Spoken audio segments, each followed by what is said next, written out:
Em meados dos anos 70, nos subúrbios negros e latinos do Bronx, em Nova York, era criado um gênero musical que iria trazer consigo toda uma subcultura, o hip hop. Enfrentando problemas sociais como a violência e a pobreza, sem uma infraestrutura adequada e déficit na educação, os jovens encontravam apenas nas ruas uma forma de lazer.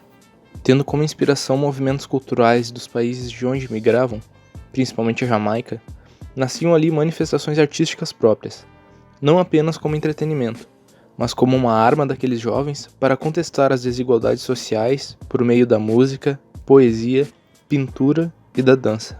Eram formados, então, aqueles que seriam os pilares da cultura hip hop: o grafite, os DJs, o rap e o breakdance. E foi buscando entender o sentido por trás da experiência de adolescentes ao praticar o breakdance, ou dança de rua, que a mestra em psicologia como profissão, Renata Miranda, realizou em uma escola pública no interior de São Paulo uma pesquisa com jovens entre 15 e 19 anos. Tendo como referência teórica a ACP, a pesquisadora acompanhou semanalmente, durante 6 meses, as aulas de dança, e posteriormente realizou entrevistas individuais com 7 alunos. Foram construídas 7 narrativas focadas na experiência vivida pelos participantes da pesquisa, sob o ponto de vista da relação estabelecida entre a pesquisadora e os alunos. Verificou-se que a experiência de dançar fez emergir nos alunos os elementos típicos da experiência de adolescer, o que permitiu concluir que há uma aproximação com a proposta de aprendizagem significativa, desenvolvida por Rogers. Para Rogers, o terapeuta apenas facilita o processo. Em seu ideal de ensino, o papel do professor se assemelha ao do terapeuta, e o do aluno ao do cliente. Após 6 meses de observação, acompanhando a dinâmica e as relações interpessoais dos alunos, a pesquisadora realizou entrevistas com 7 dos 25 alunos do grupo de break. No início de cada entrevista, com o objetivo de estimular os participantes a discorrerem sobre a própria experiência, a pesquisadora fez a seguinte questão disparadora: Estou interessada em compreender o sentido de dançar na adolescência. Gostaria que você me contasse sobre a sua experiência com a dança. A pesquisadora redigiu um texto a partir de cada uma das entrevistas e submeteu à apreciação dos próprios participantes, solicitando-lhes que sugerissem as alterações que julgassem necessárias. Serão apresentadas a seguir algumas sínteses das narrativas, combinadas com falas dos adolescentes, procurando preservar a essência da experiência de dançar e de adolescer, revelada pelos participantes da pesquisa.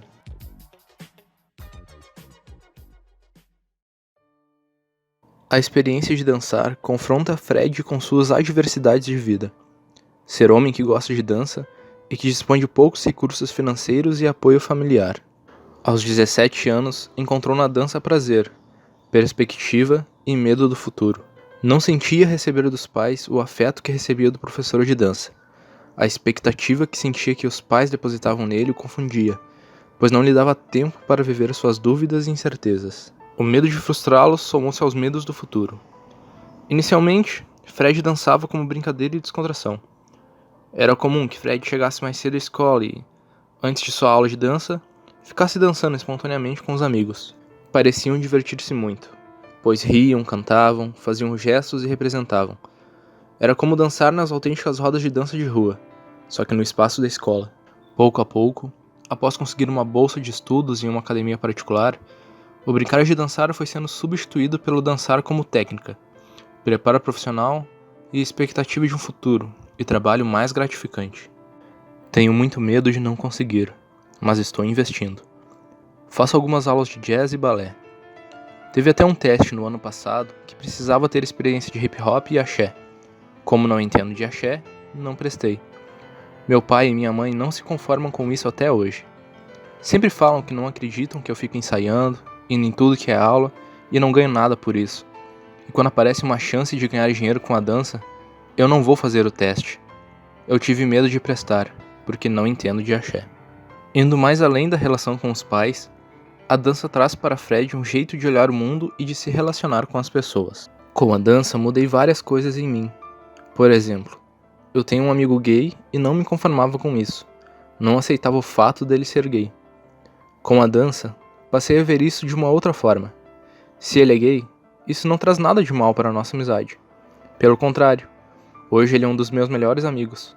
Conto tudo para ele. Tudo isso que te falei sobre os meus pais, sempre conversamos sobre isso. A dança ensina a gente a olhar para os outros de um jeito diferente e a aceitar mais como as pessoas são, aceitar mais os estilos de cada um. Dançar parece facilitar o olhar-se e o olhar para o outro, promovendo um clima de aceitação interpessoal, tolerância e respeito.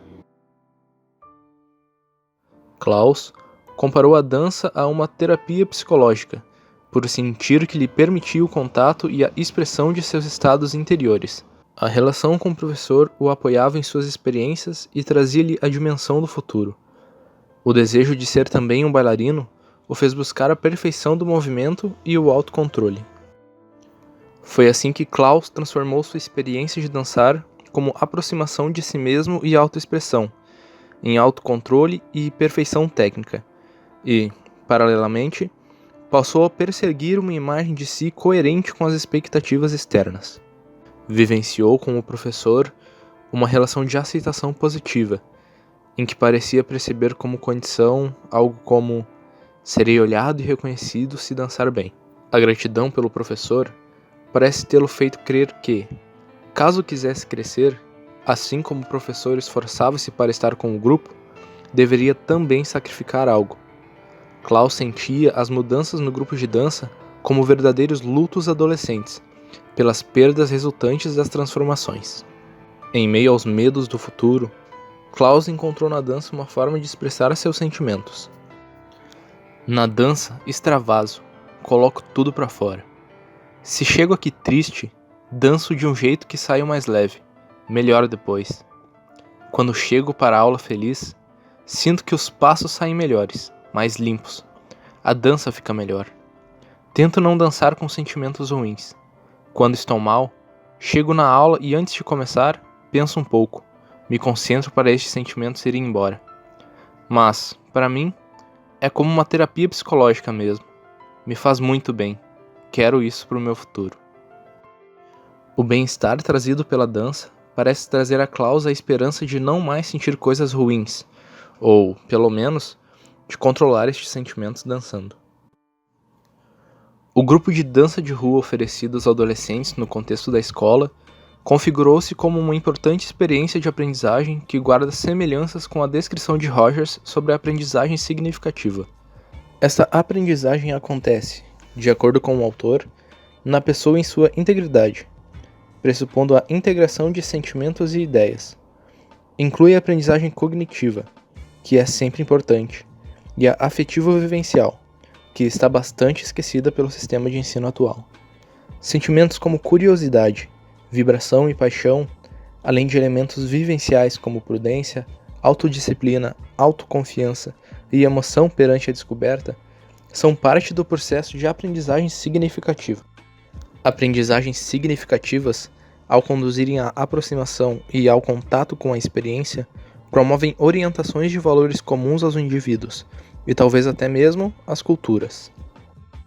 Valores como sinceridade, independência, autodireção, autoconhecimento, respeito, receptividade social, responsabilidade social e relacionamentos amorosos interpessoais emergem e desenvolvem-se pela abertura à própria experiência e levam os indivíduos a engrandecerem a si mesmo e aos outros. O hip hop, originado há muito tempo nos subúrbios americanos, hoje já pode ser visto até mesmo como uma ferramenta para auxiliar no desenvolvimento de jovens e adolescentes nas periferias aqui do Brasil. Sendo muito mais que apenas um gênero musical, o hip hop já sofreu o que hoje outros estilos sofrem, sendo classificados por quem vê ou ouve de fora como música de bandido, de drogado, de favelado, de prostituta. Acho que nem preciso falar que estilo musical leva esse estigma hoje, né?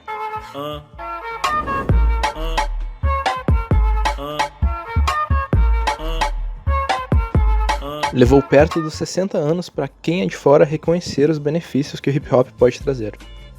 Acho que a gente não precisa esperar mais 60 para reconhecer e aproveitar o que foi criado aqui no nosso quintal. Um homem na estrada recomeça a sua vida, sua finalidade, a sua liberdade. que foi perdida, subtraída e quer provar a si mesmo que realmente mudou. Meu nome é Renato, esse foi o meu vídeo. Eu espero que vocês tenham gostado, respeite os gostos musicais do coleguinha e até a próxima. Não foi um mar de rosas, não. Na FEBEM, lembranças dolorosas então. Sim, ganhar dinheiro, ficar rico enfim. Muitos morreram sim, sonhando.